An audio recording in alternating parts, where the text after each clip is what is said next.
Hello guys, অনেকদিন পর আমি ব্লগটা করলাম।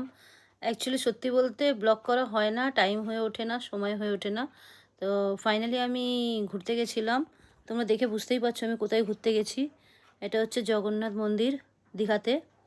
অনেক দিন ধরে ট্যুরটা করব করব করে করা হচ্ছে না, যাই হোক আমি গেলাম। আমার খুব খুব খুব ভালো লেগেছে। তোমরা আমার আগে অনেকবার চলেও এসছো। ভিউটা মানে কি বলবো, এত সুন্দর। আর রইল বাকি আমার এই ব্লগটা করার একটাই কারণ, তোমরা যারা যারা এখনও পর্যন্ত এই জগন্নাথ মন্দিরের দর্শন করতে পারোনি তাদের জন্য আমি এই ব্লগটা করলাম। বন্ধুরা অবশ্যই দেখো, এই ব্লগটা ভালো লাগবে। আর তোমরাও আমার সাথে সাথে দর্শন করে নাও যারা এখনও আসতে পারোনি জগন্নাথ মন্দির দেখতে।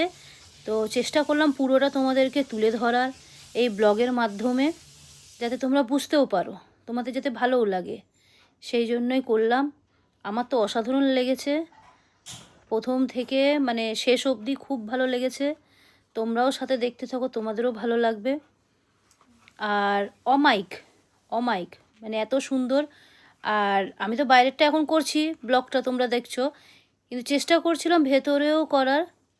আর তোমরা দেখছো আমি কত খুশি। চেষ্টা করছিলাম ভেতরেরগুলোও করব, কিন্তু ভেতরেরগুলো পারমিশন দিচ্ছে না। আর আমি এতই এক্সাইটেড যে মানে ব্লগ ব্লগ তো করছি, খুব এক্সাইটেড যে তোমরাও দেখবে, তোমাদেরও ভালো লাগবে। আর আশা করি এই ব্লগটা দেখার পর তোমাদেরও ইচ্ছা করবে যে একবার, যারা আসোনি তারা অবশ্যই এসে দর্শন করার। ঠিক আছে, তোমাদের খুব ভালো লাগবে। আমি বলবো আসো, যত তাড়াতাড়ি চেষ্টা করো একবার ঘুরে দর্শন করো।